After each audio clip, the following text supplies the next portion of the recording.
이른 이래 동안 벌어질 하나님의 계획문을 주신 말씀의 제목입니다.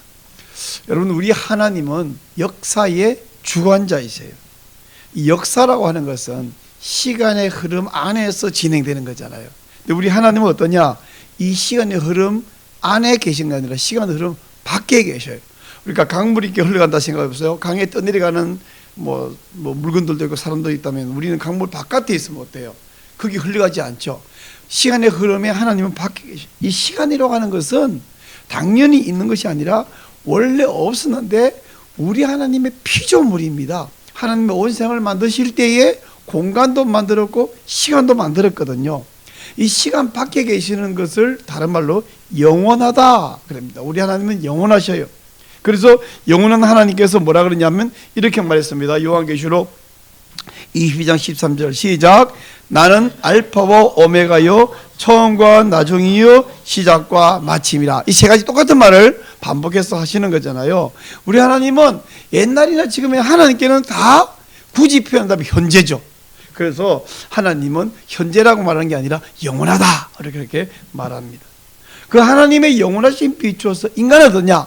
인간은 역사 흐름 속에 있는데 그 길고 긴 역사의 어느 한 순간, 우리는 딱 순간이 아니라 제법 이게 50년, 100년 이렇게 길다고 생각하지만 전체 흐름을 볼 때는 어느 한 지점에 등장했다가 사라져버리는 존재가 인간입니다. 인간은 과거는 모르지만 조금은 알아요. 배운 거, 경험한 거 알고 들은 거 아는데 모르는 게 훨씬 많죠. 미래는 아예 모릅니다. 그래서 흐름과 과거에 지난 걸 봐서 미래를 예측할 수 있어요. 예를 들면 오늘 아침에 해 떴으니 내일 아침에 해 뜨겠다, 그런 건 예측할 수 있는데 그 말고 여러 변화무쌍한 것들을 나름대로 예측을 해봅니다. 어떤 사람은 미래학을 공부해서 조금 더 예측해봅니다. 그러나 다 맞나요? 다 맞으면 얼마나 좋겠어. 안 맞아요. 점쟁이도 찾아가 보고 미래학 강의도 들어보지만 맞추지 못하는 게 훨씬 맞습니다. 그러면 사람이 미래에 일어날 일을 미리 알면 얼마나 좋을까요? 우리가 어떤 중요한 사고에서 보면 1초의 간발의 차이로 사고를 면하는 경우도 있잖아요. 그걸 미리 알면 누가 사고를 당하겠어요? 피하지. 미래를 알 수가 없습니다. 그럼 미래를 아는 방법은 없는가? 방법이 있죠. 있긴 있어요. 보세요. 어떤 소설이 있어요. 그 소설이 어떻게 흘러가고 누가 어떻게 잘 되고 망하고 죽고 이런 모든 것은 우연히 벌어지는 것도 아니고 그 주인공이 막 노력해야 되는 게 아니라 전부 문학가의 머릿속에 있잖아요. 문학가가 어떻게 생각에 따라서 흘러가고 결말이 끝마치는 우리 다 정해지는 것처럼 역사의 흐름이 우연히 발생하고 막연히 일어나는 것이 아니라 하나님의 계획 속에 있거든요. 이 하나님의 계획 따라 움직이는 것을 우리는 뭐라 하냐면 섭리, 이 발음이 좀 어려워요. 섭리, 전혀 다른 발음이 나오죠. 섭리인데 섭리 이렇게 말하는데 하여간 Divine Providence, 섭리라고 우리가 말합니다. 근데 감사하게도 하나님께서는 그 어마어마한 위대한 계획을 하나님 혼자 아시고 꼭꼭 숨겨놓으신 것이 아니라 이걸 사람에게, 이 하찮은 인간에게 미리 알려주시고 보여주신다는 사실이 감사한 거예요. 하나님이 미리 보여주신 내용이 어디 있냐? 그게 성경입니다.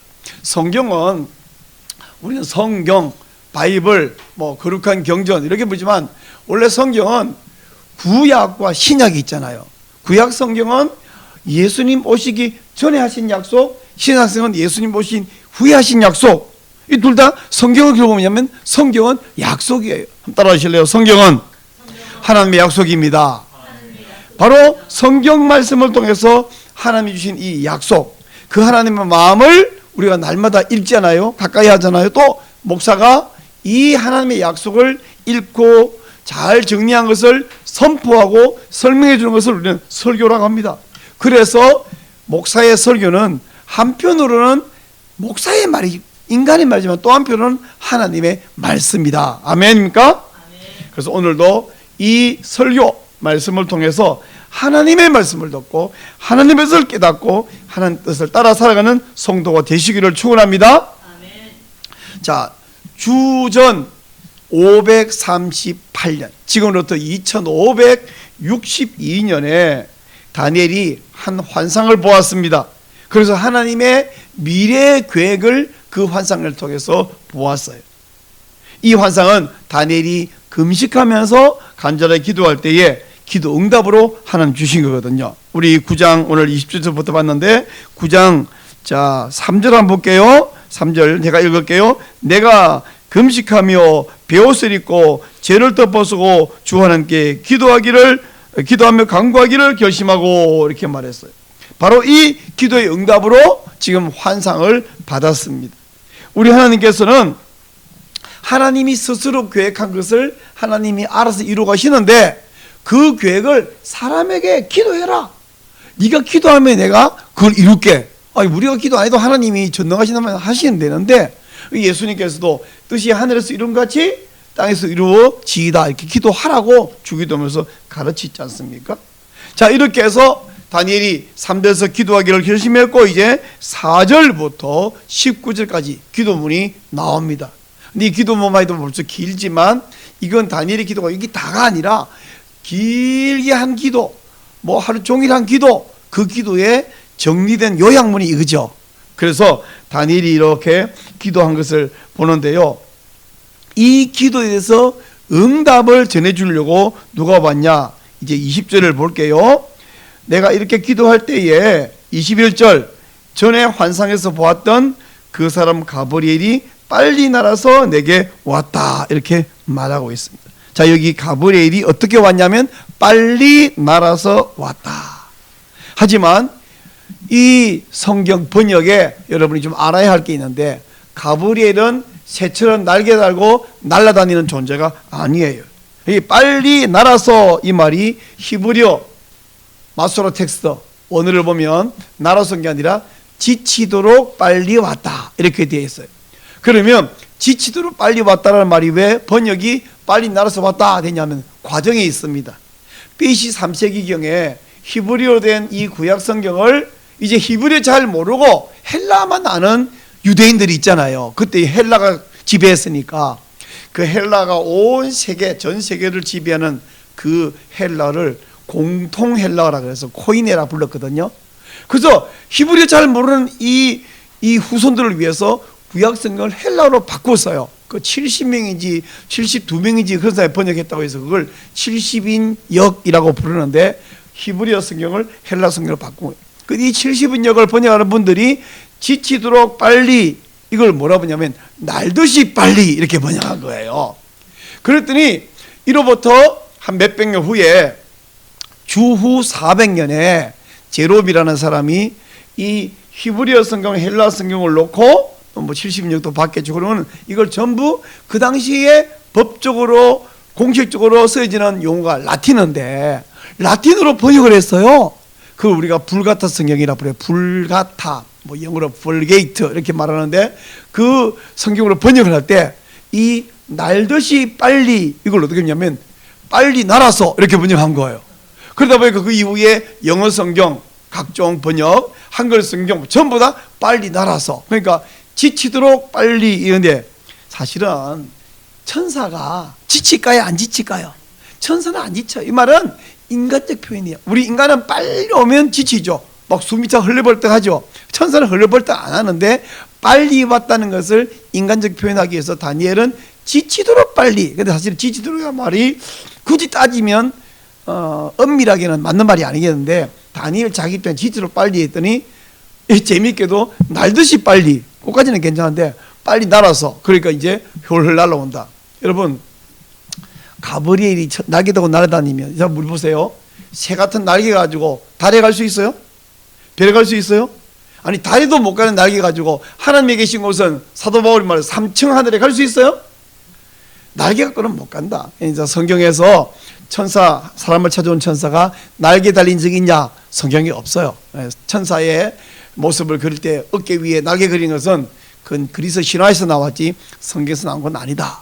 다만 하나님을 섬기는 서랍이나 그룹은 날개가 달렸어요. 그럼 그 날개에 달린 천사는 우리처럼 올정한 팔도 있고 손도 있고 그 위에 어깨에 날개 달리냐? 아니 날개가 있다고 되어 있지 우리처럼 손발이 있다는 이 발은 있다고 서랍되어 있지만 팔이 있다고 안 돼. 하여튼 천사의 모습이 인간 그 위에 날개 달렸다고 생각하는 것은 상당히 신화적인 생각이다. 좀 말씀을 좀 드리고요. 자, 이 가브리엘이 와가지고 무슨 이야기냐면 22절을 보니까 내게 가르치며 내게 말하 이르기를 다니엘아 내가 이제 네게 지혜와 총명을 주려고 왔느니라 이렇게 말해요. 그러면 여러분 오늘 이 가브리엘이 다니엘에게 주는 말씀을 우리 오늘 읽고 서로 나누고 이해하잖아요. 그러면 우리에게도 여러분에게도 지혜와 총명이 생길 것입니다. 여러분 이 말씀을 통해서 하나님이 가브리엘을 통해서 다니엘에게 줬던 그 지혜와 그 총명을 받으시는 여러분 되시기 바랍니다. 자 23절 보니까 곧 네가 기도를 시작할 즈음에 명령이 내렸으므로 지금 가브리엘은 다니엘에게 네가 기도 시작할 때에 이미 명령이 내렸다고 이야기를 합니다.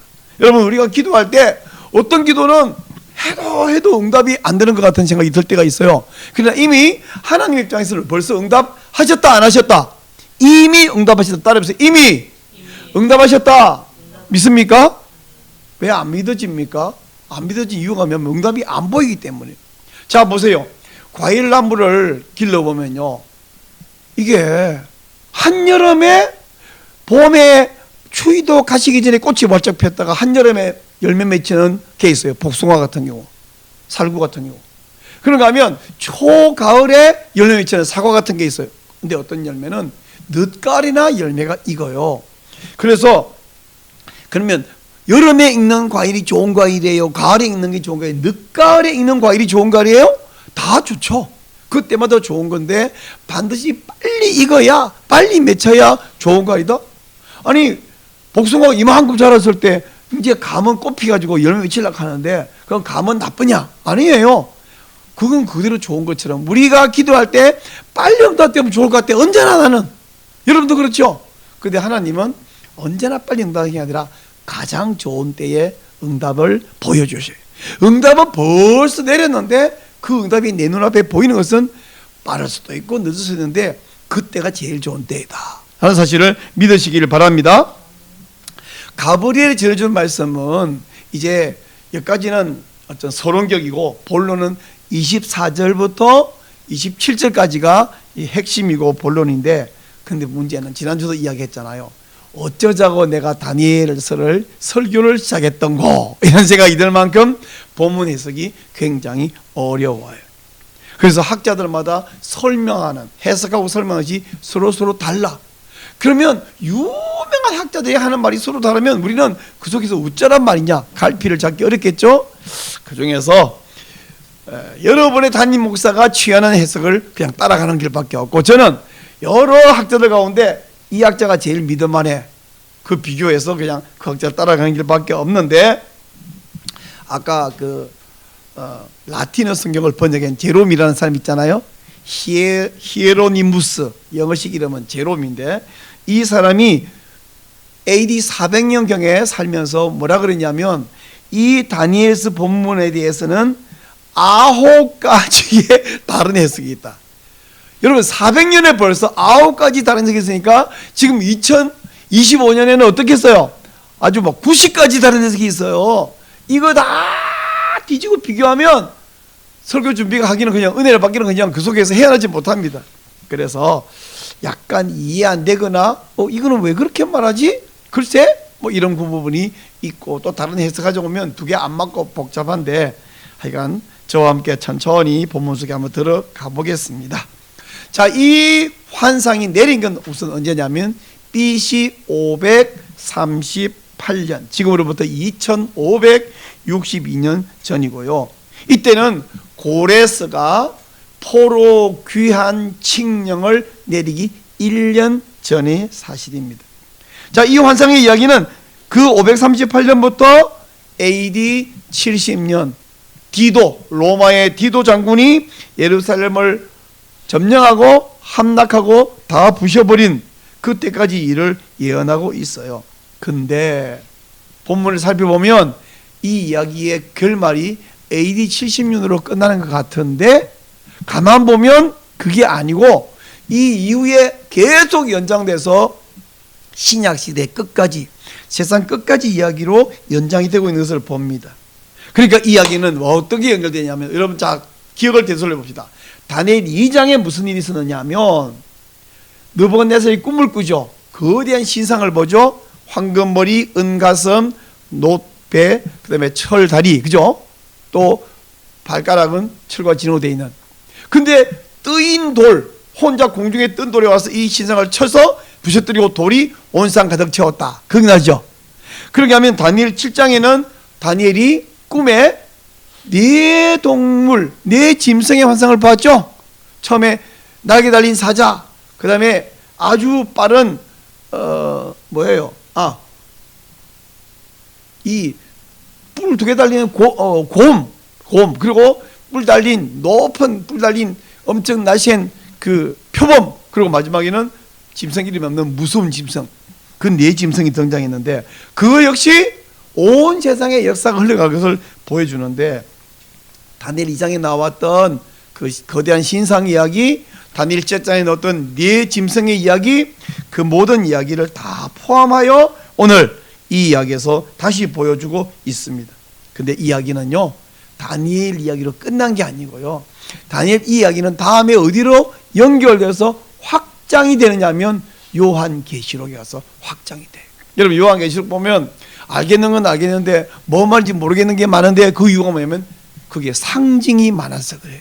다니엘서도 다니엘 2장도 그렇고 7장도 그렇고 여기 9장도 그렇고 상징이 아주 많지 않습니까? 자, 이 24절에서 다니엘이 한 이야기를 다시 봅시다. 이렇게 말합니다. 네 백성과 네 거룩한 성을 위하여 이런 이래를 기한으로 정하였나니. 여러분, 여기서부터 이제 헷갈리기 시작해요. 이런 이래가 무슨 말이냐면 70 곱하기 7일이죠. 이런 이래니까 일주일 7일이 1번 있다는 소리거든요. 근데 이 말이 이제 굉장히 중요한 상징이고 이게 엄청 복잡해져요. 자, 이런 이래잖아요. 일주일이 70번입니다. 근데 그게 25절을 가볼게요. 25절 중간에 가면 7 이래와 62 이래라는 말이 나와요. 그러니까 일주일이 70번인데 그게 앞에 7주, 뒤에 62주가 나와요. 자, 그런가 하면 저기 27절에 가면 좀 복잡합니다. 27절에 가면 그가 장차 많은 사람과 더불어 한 이래 동안, 이제 여기 한 이래가 나와요. 이렇게 해서 보세요. 70이 7과 62와 한 번, 그러면 이제 합하면 70이죠. 이렇게 나누어서 진행이 된다, 이런 소리예요. 근데 또 복잡한 이야기 할게요. 여기 일은 일에, 그때 우리나라 말로 일에라는 말은 7일이죠. 하루 1, 2, 3, 4, 5, 6, 7일, 1주간입니다.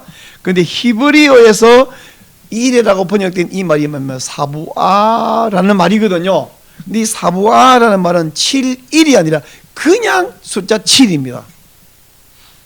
그건 번역을 왜 7이라고 하지 7일이라고 했습니까? 1이라고 했습니까? 여러분 상상해 보세요. 한글 번역하는 분이 1이라고 안 하고 그냥 7이라고 번역하면 뭐냐면 이게 1은 1회가 아니라 77, 그러면 숫자 49, 뭐 490이 아니라 그냥 이게 77이 되버려요. 너무 이상해지거든요. 하여간 이 사부아라는 말은 7일이 아니라 그냥 7, 숫자 7인데 그럼 뒤에 뭘 갖다 붙여야 되느냐?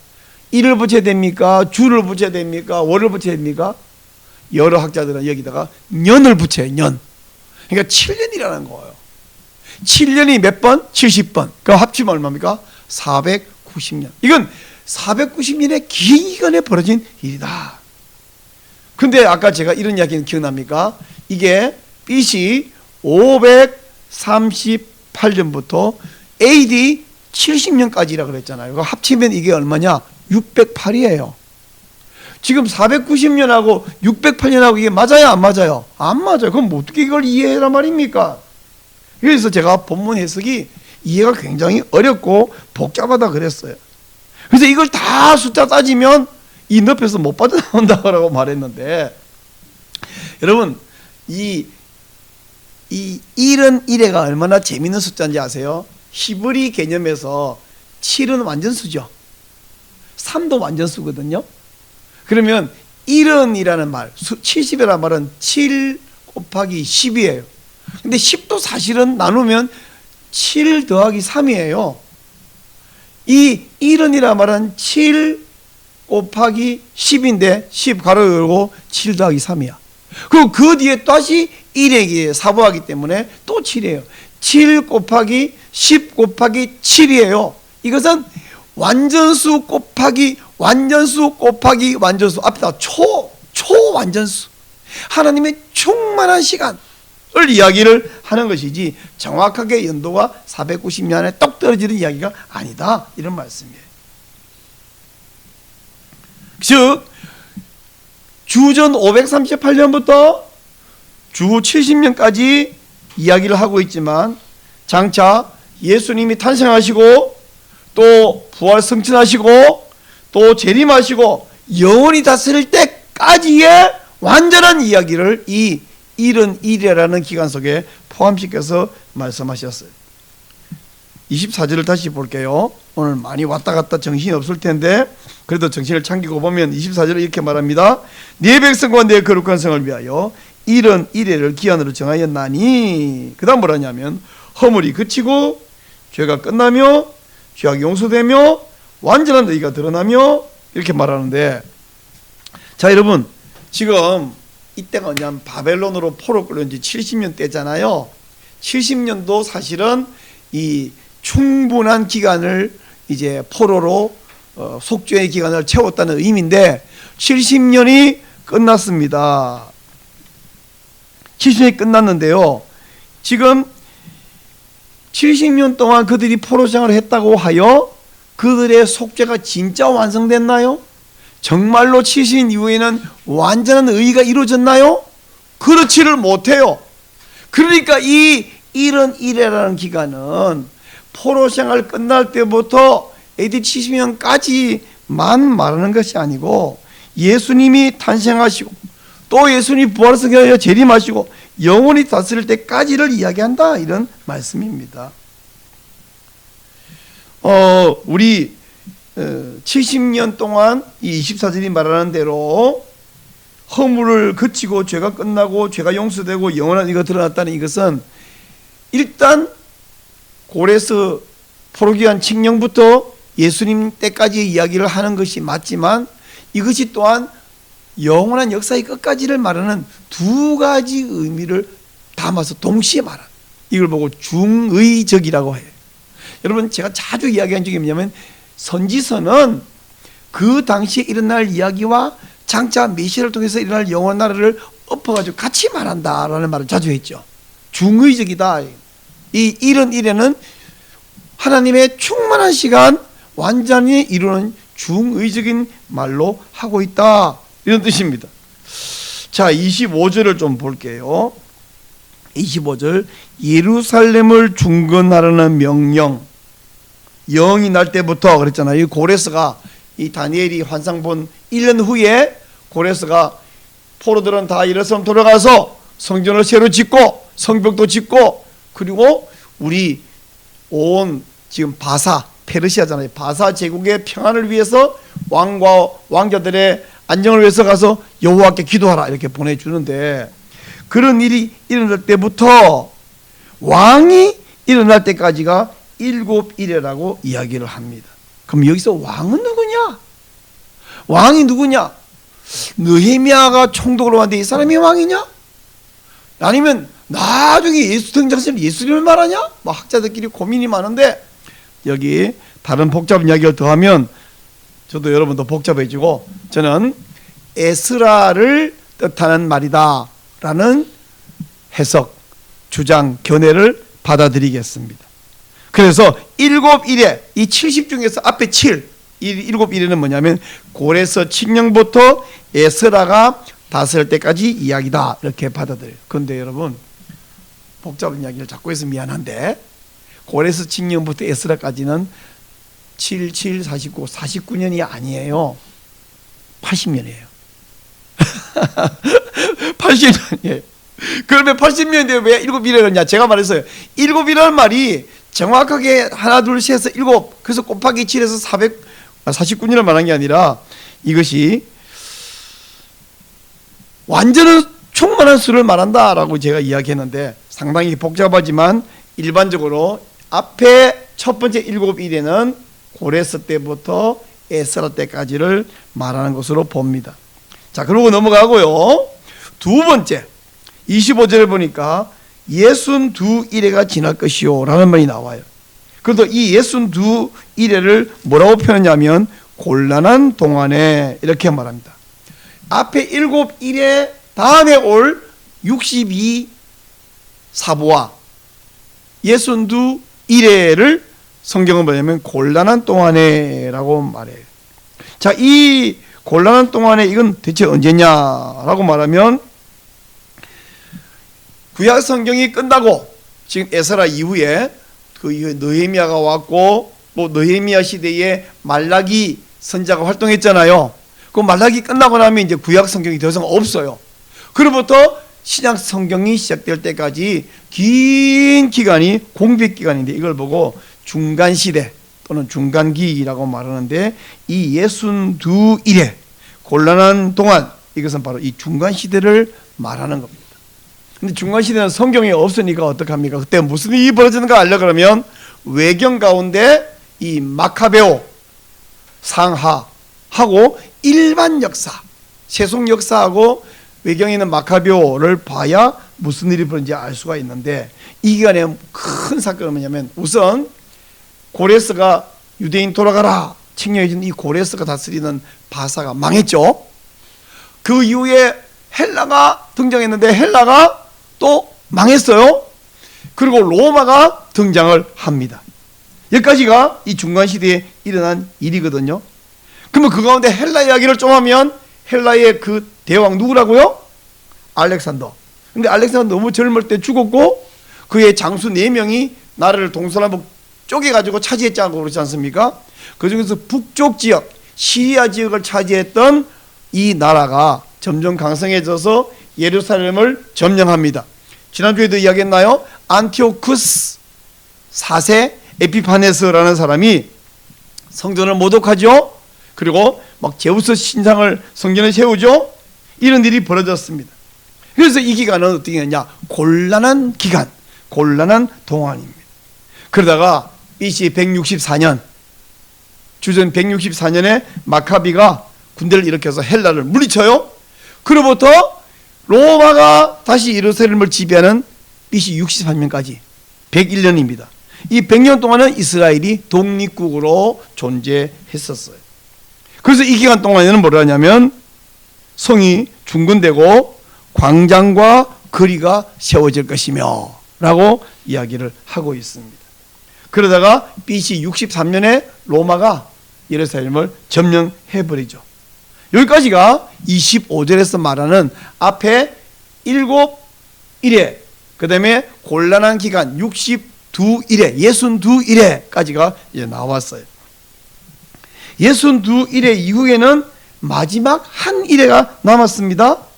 그걸 26절에서 말하고 있어요. 26절 보니까 62일에 후에 기름 부음을 받은 자가 끊어질 것이며 장차 한 왕의 백성이 와서 그 성읍과 성소를 무너뜨리려니와 이렇게 말하고 있습니다. 이때는 로마가 지배하던 시대입니다. 로마가 지배하던 시대에 엄청난 일이 두 개가 벌어지는데 첫째 벌어지는 일은 뭐냐면 기름 부음 받은 자가 끊어진다 그랬어요. 기름 부음 받은 자가 다른 말로 마시아, 메시아잖아요. 헬라어로 그리스도잖아요.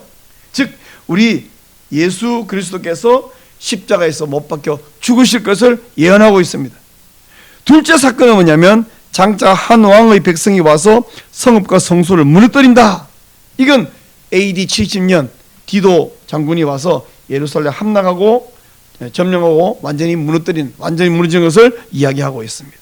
근데 26절 끝에 보니까 이렇게 무너뜨리는 자와 그의 마지막은 어떠냐?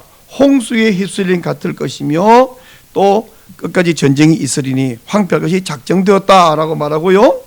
저 27절 끝에 보니까 진노가 황폐하게 하는 자에게 쏟아지리라. 즉 홍수에 휩쓸린 것 같고 쏟아지리라 말은 노아 시대의 홍수를 여기서 같은 이미지를 가져와서 멸망한다는 것을 이렇게 홍수와 연결시켜서 설명하고 있습니다. 그러나 이것이 AD 70년 디도 장군에 의해서 예루살렘이 망하는 것만 말하느냐? 디도는 그때는 장군이었지만 좀 있다가 황제가 돼요. 즉 디도에 관한 이야기는 로마에 관한 이야기입니다.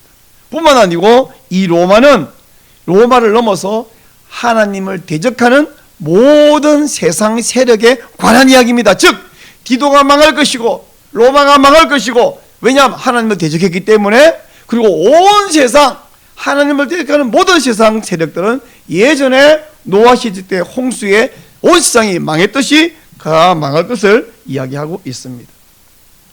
자, 여기까지는 이제 AD 70년까지를 이야기했고, 그것이 온 세상에 이 원수의 세력이 망할 것을 이야기했는데, 한 가지 중요한 게 다 나와봤는데 뭐냐면 27절 봅니다. 27절, 그가 장차 많은 사람들과 더불어 한 일해 동안 언약을 굳게 맺고 그가 그 일의 절반에 제사와 예물을 금지할 것이며 라는 말이 나오는데, 이거 굉장히 독특한 내용이에요.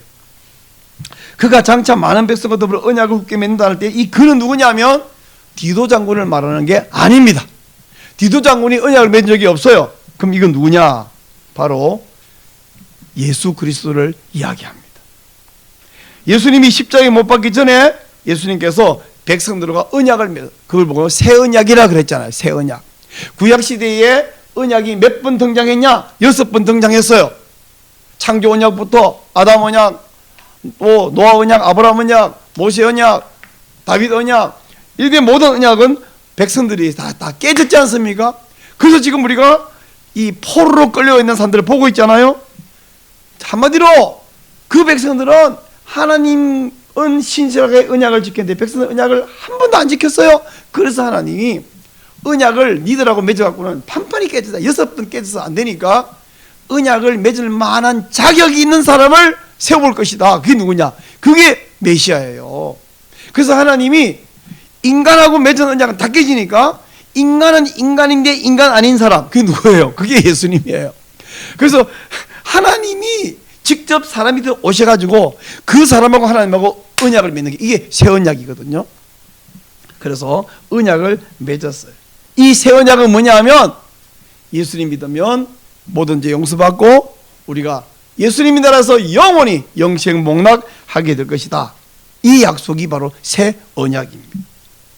근데 이 예수님께서 새 언약을 맺은 것만 한 게 아니라 하나 더 했습니다. 뭐냐면 제사와 예물을 금지했다. 이 제사는 알겠는데 예물은 뭐냐면 무슨 선물 주는 걸 말하는 게 아니고요. 이 예물이란 말이 히브리어 말로 민하예요. 민하. 민하라는 말은 뭐냐면 한국말로, 아니 한자말로 소제인데 소는 희다는 뜻이고 제는 제사란 말인데, 흰 제사가 뭘까요? 흰 제사 뭘까요? 곡식가루예요. 곡식가루를 가지고 그 가루를 반죽해가지고 빵도 굽고 있잖아요. 바로 이 민하는 곡식 제사, 굳이 한자로 하면 소제입니다.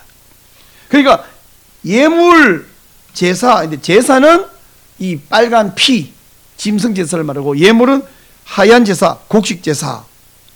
예수님께서 어린 양으로 오셔서 구약 시대는 예수님이 오실 것을 예표하는 어린 양을 잡아서 제사를 계속했고 국제에서 부렸는데, 이 예수님이 십자가 못 박혀 죽으심으로 계속해서 번제와 속죄들을 드려야 합니까? 드리지 말아야 됩니까? 드려도 괜찮습니까? 어때요? 더 이상 드리면 안 되는 거예요. 드릴 필요가 없는데 그래도 그 제사를 하는 게 좋다가 아니고 그런 제사를 드리면 안 되는 거예요. 보세요. 바울이 갈라디아 교인들에게 말했습니다. 여러분, 할례는 할 필요가 없어요. 뭐 그래도 해도 괜찮고 하면 더 좋아요 라고 말했나요? 할례하면 안 됩니다 그랬나요? 네? 유대인 이방인들이 예수님 밑에 할례 받으면 안 되나요? 받아야 되나요? 받아도 괜찮나요? 어때요? 받으면 안 되죠. 받는다는 건 뭐냐면 예수님 안 믿는다는 거예요. 받는다는 것은 예수님 믿는 것만으로는 영생 얻는데 부족하다는 거야. 그러니까 그들이 받으면 안 되는 것처럼 이제 속죄제 드려도 괜찮나요? 안 됩니다. 소제 드려도 되나요? 안 됩니다. 더 이상 그래서 아예 예수님이 못 박혀 죽으시고 부활하여 성탄 이후에도 유대인들이 계속해서 그런 제사 드리니까 아예 못 드리게 하려고 어떻게 해요? 하나님이 사실은 유대인들의 범죄도 있지만 기도를 시켜서 아예 성전을 부셔버린 거예요. 그때 이후에 유대인들은 예루살렘에서부터 사방 100km 이내는 접근도 못하게 만들어서 흩어져서 온 세계에 흩어졌다가 우리나라가 해방되는 1945년에 이스라엘이 다시 세워졌는데, 지금요 이스라엘 땅에 유대인들이 뭐냐면 제3성전 연구소를 만들어서 그 안에 막 언약궤 만들어 놓고 이 메노라 만들어 놓고 뭔가 향단 만들어 놓고 그 성전산 위에다가 성전을 지어 가지고 거기다 이걸 다 올리려고 준비를 다 해놓고 있는데, 성전산 위에 제3성전 세우려고 하는데 여러분 어떠세요? 세우면 안 되나요? 아니면 세워야 되나요? 아니면 세워도 괜찮나요? 세우면 안 됩니다. 성전 세우면 안 되고 제3성전 있으면 안 되고, 그것이 무슨 정치적으로 중동의 화약고로서가 아니라 성경적으로 그걸 세우고 다시 제사한다는 얘기는 예수님의 보혈을 모욕하는 거예요. 예수님께서 제사와 예물을 폐하셨어요. 금지하셨어요. 이것을 예수님께서 하셨다. 이제 이 말씀을 27절 앞부분에 하고 27절 마지막 부분은 다시 세상 나라에 대한 심판으로 끝을 냈습니다. 그때는 포악한 것이 날개를 의지하여 설 것이라 그랬어요. 가증한 것이 날개를 의지하여 선다. 이 날개를 의지하여 서는 게 뭘까요? 여러분, 로마의 상징 동물이 뭐죠? 독수리예요. 오늘날 미국의 상징 동물이 뭐예요? 독수리예요. 이 외에도요, 아시리아, 바벨론, 페르시아, 나치 독일, 그리고 오늘날 미국까지 모두 상징 동물이 독수리예요. 공중의 제왕, 독수리인데, 세상 세력은 그 옛날 바벨론이나 오늘날 미국이나 강대국은 전부 자기네 상징을 독수리로 하는데, 이 뭐냐면 자기의 그 강력한 날개를, 힘을 과시하는 것입니다. 그런데 이 힘이 세다고 해서 세상을 지배한다고 해서 큰 소리 치지만, 얘네가 이 세상 세력이 하나님께 순종하면 그 힘이 복이 되지만, 로마처럼 또 나치 독일처럼 하나님을 대적하면 그 위에 하나님의 진노가 쏟아질 것입니다. 이 쏟아진다 말은 노홍수 시대에 하늘에서 비가 쏟아진 것을 연상하게 합니다. 즉 진노가 쏟아진다는 말은 이 세력이 끝장난다 라는 말씀을 하고 있어요. 자, 여기까지가 이제 71회 동안 벌어질, 이 71회는 정확하게 490년 만이 아니라 또 608년 만이 아니라 하나님의 충만한 기간 동안 하나님이 하실 모든 일에 대한 하나님의 계획을 말했어요. 근데 지금 우리가 살고 있는 25년은 어떠냐? 이 71회가 벌써 계산으로 끝난 그 이후 연장되는 기간 중에서 또 마지막에 우리가 살고 있잖아요. 71회의 막바지에 살고 있는 우리는 그러면 이 말씀 막 복잡하고 이해도 어려운 말을 끙끙거리며 겨우 좀 이해한 것 같아요. 아직 또 물어보면 또 기억이 안 날 거예요. 자, 근데 그걸 다 기억해야 되는 게 아니라 대략적으로 무슨 이야기를 하는지를 알아. 지금 우리는 어떻게 살아야 하느냐 하면 한마디로 요약하면 다니엘처럼 살아야 된다. 그럼 다니엘처럼이랄 때 다니엘의 어떤 부분을 말하냐? 다니엘이 기도 많이 했다더라, 다니엘이 엄청 높은 관직에 올라갔다더라, 그런 것 봤다는 말이 아니라 다니엘에서 한 가지를 본받아야 되는데, 자 보세요. 다니엘이 환상을 본 그로부터 1년 후에 고레스 황제가, 페르시아 황제가 유대인 포로 귀환 칙령을 내렸는데, 왜 고레스가 갑자기 유대인 보고 돌아가라 했을까요? 그런 생각 안 해봤나요? 이건요, 정치로 말하면 제정신이 아닙니다. 포로를 보고, 그것도 70년이 된 포로를 보고 본국에 돌아가서 성벽을 세우고 성전을 지어가지고 니네 신을 섬기라.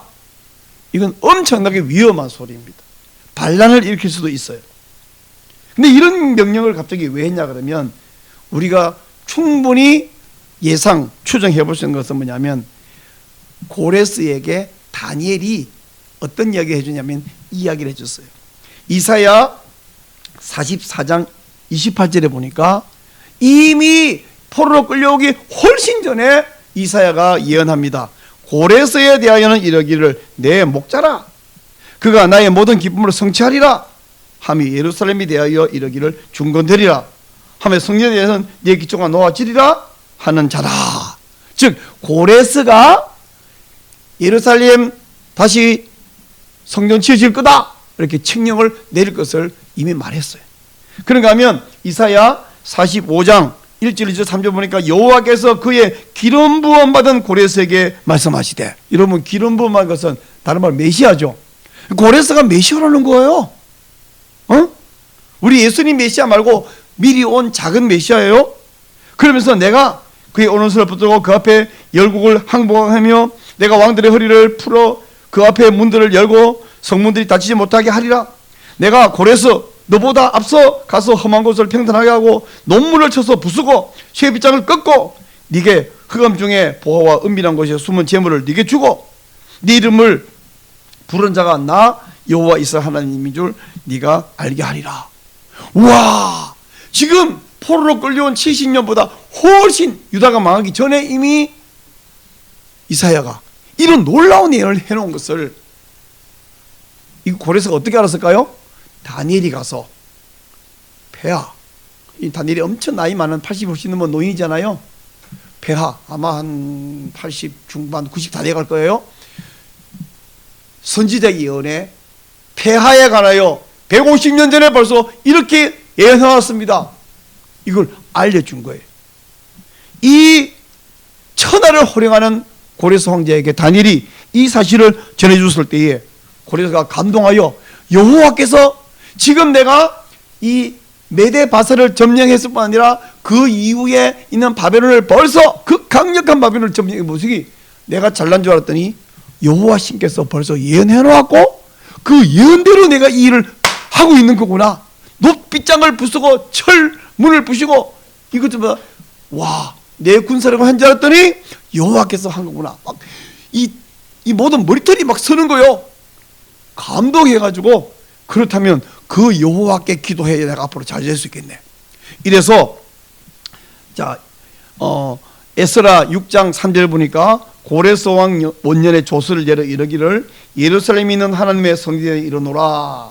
이 성전 곧 제사드리는 처소를 건축해라 말하면서 9절 10절에 보면 또 그들이 필요한 모든 번제와 송아지 양 다 제공해 줘라. 제사장들이 요구하는 거 기름 곡식 다 줘라. 그래서 그들이 마지막으로 하늘의 하나님께 향기로운 제물을 드려 왕과 왕들의 생명이요 기도하게 하라 하고 명령을 내린 거예요. 그래서 이 엄청난 아니 자기 나라 신이 더 강하다. 옛날에 제가 뭐 수없이 말했잖아요. 전쟁할 때는 이 신과 저 신이 싸운다 그랬잖아요. 자기 신이 이겼잖아. 그럼 자기 신이 더 강하잖아. 근데 패전국이 바벨론이고 바벨론에게 패전한 것이 유다인데 그 유다가 섬기는 여호와가 뭐가 대단하다고 이게 아니고 그 여호와께 가서 기도해라. 그래야 내가 살겠네. 이 놀라운 깨달음을 고레스가 어떻게 얻었겠어요? 다니엘이 가서 말해준 거예요. 그렇다면 여러분 다니엘처럼 살아야 한다는 말은 뭐냐면 우리 주위에 보면 다니엘과 고레스를 비교하면 다니엘은 단어가 힘없는 영감이고 포로 나라의 포로이고 고레스는 대단한 황제인데 그 권력자에게 가서 여호와 하나님 말씀에 이렇게 예언하고 있습니다 라고 알려준 거예요. 여러분 우리 주위에 보면 가끔 어떤 사람은 나랑 접촉하는 우와 저분은 어마어마한 분이야. 내가 말 한 자리 붙이기도 부담스러울 만큼 저 사람이 말만 한마디 하면 내가 뭐 여러 가지가 확 날아가 버릴 것 같은 대단한 사람이 주위에 있을 수 있습니다. 아니면 그 정도는 아니어도 어쨌든 나보다 나이든지 돈이든지 권력이든지 더 높아서 내가 말하면 뭐야 이렇게 할 것 같은 사람이 있어요. 그러나 그 사람에게 당당하게 나아가서 당당하다는 무리하다는 말은 아니죠. 다니엘도 예를 충분히 갖췄겠죠. 어쨌든 당당하게 나아가서 장차 예수님이 오셔서 영원한 왕이 될 것이며 우리 지상에 있는 권력이도 돈도 건강도 명예도 다 사라질 것이고 예수님이 영원한 왕 될 것입니다. 이 사실을 말하고 있는 성경 구절은 너무 많잖아요. 여러분이 이 사람에게 이 구절이 딱 맞겠다. 우리 이사야 아까 말한 그 44장 45장 이 본문을 가져가서 말해줬던 것처럼 말씀에 하나님 말씀에 이런 말씀이 있습니다. 여러분이 다니엘처럼 여러분의 고레스에게 전해주는 것이 바로 다니엘처럼 산다라는 의미예요. 그러면 그 사람이 이거 받아들이냐고요? 모르죠. 내가 다니엘이 아니고 그 사람이 고레스가 아닌데 만일에 내가 정중하되 담대하게 말해서 그 사람이 받아들이면 그 사람은 은혜 입은 사람이요 고레스 같은 사람일 것이고, 만약에 안 받아들이면 그건 내 책임이 아니야. 여러분 책임이 아니에요. 여러분 할 일을 다 한 거예요. 그러면 우리는 뭐냐? 내 책임을 다 하면 됩니다. 막 제발 믿게 하려고 쩔쩔맬 필요도 없고, 저거 해봐야 안 믿을 거야 하고 미리 포기하면 더더욱 안 되고, 담대하게 당당하게 정중하게 또박또박 그 이야기를 해주는 것이에요. 제발 좀 믿어라, 제발 우리 교회 좀 넣어라 하는 것이 전도가 아니고요, 이거 그냥 전하기만 하면 전도입니다. 따라 하실래요? 믿게 하는 것이 전도가 아니라 전하는 것이 전도입니다. 여러분, 믿게 하는 건 내 책임도 아니고 내 소관이 아니에요. 어떻게 믿게 해요? 그냥 전하면 돼요. 그래서 내가 10사람 붙들고 예수 믿으라고 성경 읽어주면서 말했는데 한 명도 안 믿어요. 한 명도 교회 안 와요. 그럼 내가 오늘 전도 몇 명 한 거예요? 10사람 한 거예요. 우리는 자꾸 착각하는 게 10사람 우리 곁에 들어 앉혀놔가지고 이 세례받게 해야 전도라고 생각하니까 얼마나 전도가 어려워? 그렇게 부담을 가지지 말고 전하기만 하면 내 책임은 끝났어. 하나님이 그까지 말했고, 그 사람이 믿게 하는 건 하나님의 소관이기 때문입니다. 그래서 사람들이 어떻게 반하든지 상관없이 여러분은 여러분의 일만 하면 되는 거죠. 오늘 말씀 제목은 좀 길고 복잡해. 제목만 들으면 뭔 소린가? 왜냐하면 이런 일에 동안 행하실 하나님의 계획, 이게 뭔 소리냐? 설교를 듣고 나서도 대충은 알겠는데 설명하려면 못할 것 같이 복잡한데 하나만 기억하면 됩니다. 하나님이 이 모든 이루실 섭리를 사람에게 알려주었잖아요. 그러면 다니엘에게는 뭐 7 곱하기 10 곱하기 7이 어쩌고 또 다시 7 더하기 62 더하기 1이 어쩌고, 그게 뭐 538년 AD 70년 머릿속에 막 복잡한데 그걸 다 기억이 아니라 지금 우리가 많은 것은 뭐냐? 예수님이 부활하여 승천하셨고 다시 오실 것이라는 약속. 이 약속을 우리가 붙들고 믿음으로 사는 것이 저와 여러분이 할 일이고요. 그렇게 살아가면서 한 가지 더 할 일은 뭐냐? 내 주위에 고레스, 누구예요? 권력자? 내 목줄을 쥐고 있는 사람? 그 사람에게 당당히 가서 예수님이 장차 오셔서 왕이 될 거라는 사실을 알려주는 거예요. 받아들인다 안 받아들인다? 모르지. 미리 안 받을 것이라고 지레 겁먹을 것은 합당치 않고, 안 믿어가지고 우리가 막 안다는 것도 아니고 내가 해야 되면 또박또박 다니엘처럼 전해주면서 여러분은 온 세상 모든 것을 계획하고 섭리하시는 이 하나님 앞에서 하나님이 예비하신 이런 일을 믿음으로 살아가시고 승리하시기를 축복합니다.